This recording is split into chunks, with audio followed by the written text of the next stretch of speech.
नमस्कार। मैं professor S Narayan Raju YouTube channel में आप सबका मैं स्वागत करता हूं। हम सब जानते हैं, मिथकीय संदर्भों को आधार बनाकर विभिन्न ऐसे पात्रों के माध्यम से प्रासंगिक और तत्कालीन समस्याओं का समाधान ढूंढने के लिए अलग अलग रचनाकारों ने कोशिश किया है। इसी संदर्भ में या इस सिलसिले में ब्रजेश के वर्मन ने भी ऐसे कोशिश किया है विश्वामित्र के माध्यम से।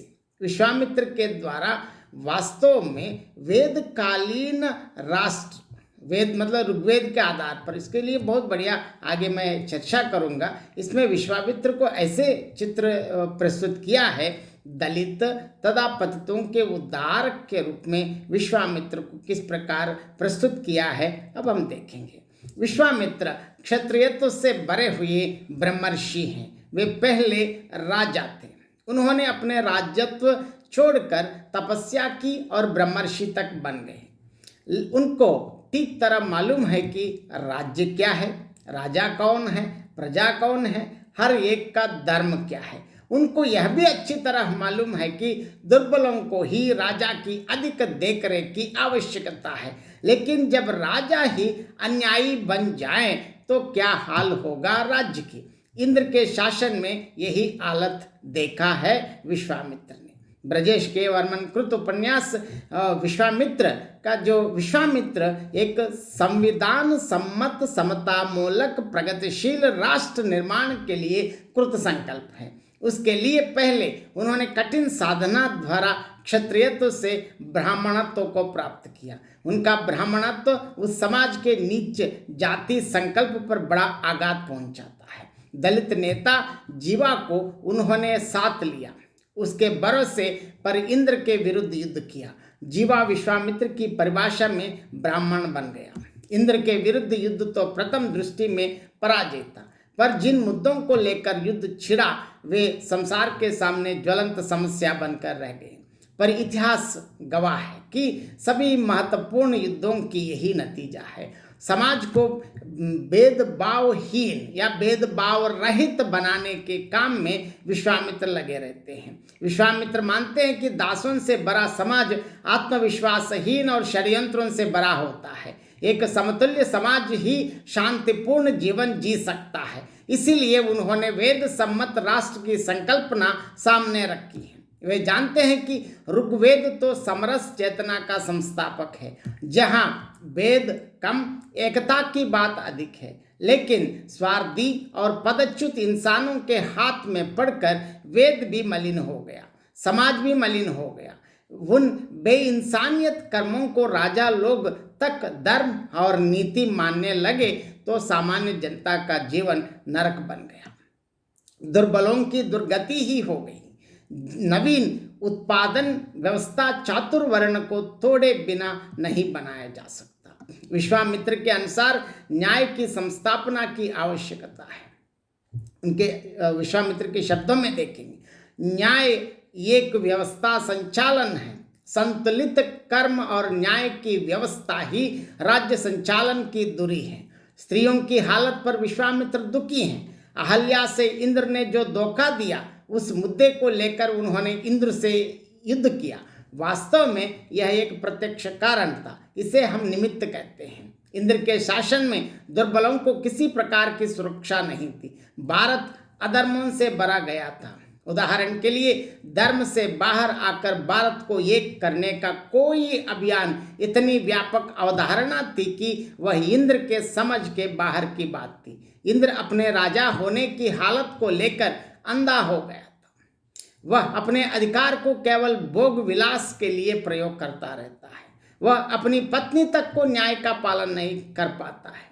वह केवल एक साधारण से साधारण पुरुष बनकर रहता है। वो तो ऐसा पुरुष बन गया है कि हमेशा स्त्री को भोगनीय वस्तु समझता है। स्त्री की मांसलता को घूरने, छूने, छकने से लेकर अगर उसका वश छिले तो का जाने तक, अपने यौवन को डलने से रोकने के प्रयास में पूरी स्त्री जाति कितने मानसिक और शारीरिक दबाव में आ चुकी है। विश्वामित्र ने अहल्या को देखा है, इंद्र से पृथक हुई शची को देखा है, शबरी को देखा है, इंद्र के षड्यंत्र के औजार के रूप में मेनका को देखा है। सब इंद्र से धोखा खा गए थे, सबको इंद्र के प्रति विरोध भी है। इस हालत पर विश्वामित्र तो सबको सुख पहुंचाने के काम में लगे। अहल्या और शबरी को राम से भेंट करवाकर उनके दुख विमोचन का अवसर प्रदान किया। शची को इंद्र से ही मिलाया। मेनका को इतना प्यार और सुख प्रदान किया कि उसे एक अप्सरा होने से अधिक गौरव एक स्त्री होने में महसूस हुआ है। यहाँ तक कि मेनका ने अपने आगमन का उद्देश्य तक भूलकर विश्वामित्र को अपनाया और इंद्र विश्वामित्र युद्ध के अवसर पर विश्वामित्र के विजय की कामना तक करने लगी थी।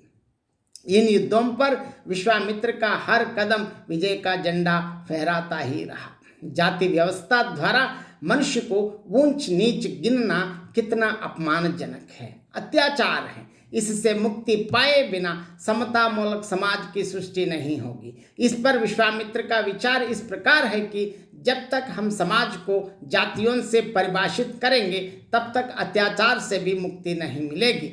विश्वामित्र की शिक्षा का प्रभाव था कि जब दशरथ ने राम को आशीर्वाद देते हुए कुछ मांगने को कहा तब राम ने उन राजाओं के लिए अभयदान मांगा जो अयोध्या में कैद थे। ये सभी ऐसे राजा थे जो कर्म से वीर होते हुए भी जातिवाद षड्यंत्र के तहत निम्न जाति के ठहराए गए थे और धर्म विरुद्ध काम करने के आरोप में दंडित होकर अयोध्या के राज कारागार में अभिशप्त जीवन बिता रहे थे। वे एक ऐसे साहस की सजा पा रहे थे जिसे दुस्साहस घोषित किया गया था। जाति के नाम पर उनकी बलि दे दी गई थी। जाति व्यवस्था पर आघात पहुंचाते हुए विश्वामित्र इंद्र की सभा में वाद रखते हैं कि अगर धर्म विरुद्ध आचरण करने पर ईश्वर को भी पदच्युत कर दिया जाता है तो ऊंची जाति की क्या बिसात है। बिना कर्तव्य के मिली अधिकार की कोई सत्ता नहीं होती है। आगे वे पुराणों को साक्ष्य बनाकर कहता है कि व्यास की माता मल्लाह थी, शुकदेव की माता शुकी बंजरा जाति की थी, पराशर की माँ चांडाल जाति की, कणाद की माँ उल्लूनी जाति की, ऋष्यशृंग की माँ मृगी जाति की, वशिष्ठ की माँ कंजर जाति की। इसलिए अगर संतों ने कहा कि जाति ना पूछो साधु की तो सही कहा है। अब संत बड़ा है या जात, तो इस पर तुम्हारी राय क्या होगी मुझे पता है, कहकर इंद्र सभा को उपहास करने तक का धैर्य विश्वामित्र दिखाते हैं। अपने जीवन के निरंतर संघर्षों से विश्वामित्र बड़े धीर बन गए हैं। फिर भी ज्ञान की गरिमा ने विश्वामित्र को सरल पर उज्ज्वल चरित्र वाला बनाया है, क्योंकि विश्वामित्र अपना परिचय इस प्रकार देते हैं कि मैं कौन हूँ। मैं दलितों की पुकार, विधवाओं के आंसू, पतितों की प्रार्थना, अछूतों की हाय, मुझे मनु की नीति, इंद्र का ऐश्वर्य, वरुण की राजनीति या वशिष्ठ का पद नहीं चाहिए। मैं स्वर्ग का आकांक्षी नहीं, मोक्ष का दाता नहीं। मैं हूँ भारत भाग्य विधाता।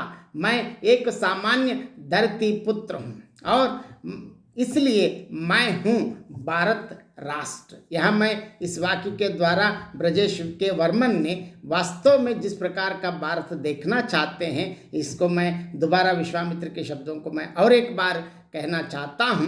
विश्वामित्र अपना परिचय, मैं कौन हूँ। मैं दलितों की पुकार, विधवाओं के आंसू, पतितों की प्रार्थना, अछूतों की हाय, मुझे मनु की नीति, इंद्र का ऐश्वर्य, वरुण की राजनीति या वशिष्ठ का पद नहीं चाहिए। मैं स्वर्ग का भी नहीं चाहिए, मुझे मोक्ष का दाता नहीं। मैं हूँ भारत भाग्य विधाता। मैं एक सामान्य धरती पुत्र हूँ और इसीलिए मैं हूँ भारत राष्ट्र। इधर मैं सर्वनाम का अर्थ अधिक गंभीर और सार्वकालीन एवं सार्वजनीन हो गया है। इस प्रकार विश्वामित्र का हर कदम, चाहे मानसिक हो या शारीरिक, दलितों और पतितों के विकास के लिए ही रखा गया है। उनका जीवन पूर्ण रूप से राष्ट्र के समतामूलक विकास के लिए समर्पित है। समरस समाज की परिकल्पना में विश्वामित्र अपने को पूर्ण रूप से समर्पित कर धीर और साहसी बनकर चलते हैं। उपन्यासकार ब्रजेश के वर्मन ने विश्वामित्र के माध्यम से वेदकालीन भारतीय संस्कृति का पुनः परिचय इस प्रकार करवाया है कि वो भारत के नवोत्थान के लिए सर्वदा प्रेरणा बनकर रहेगा। इस प्रकार उपन्यासकार ने इस उपन्यास के माध्यम से विश्वामित्र को सही तरह भारतीय एक नवीन भारत राष्ट्र के रूप में जिस प्रकार देखना चाहते हैं, उसकी कल्पना विश्वामित्र के माध्यम से बहुत सफलतापूर्वक चित्रित किया है। बहुत बहुत धन्यवाद।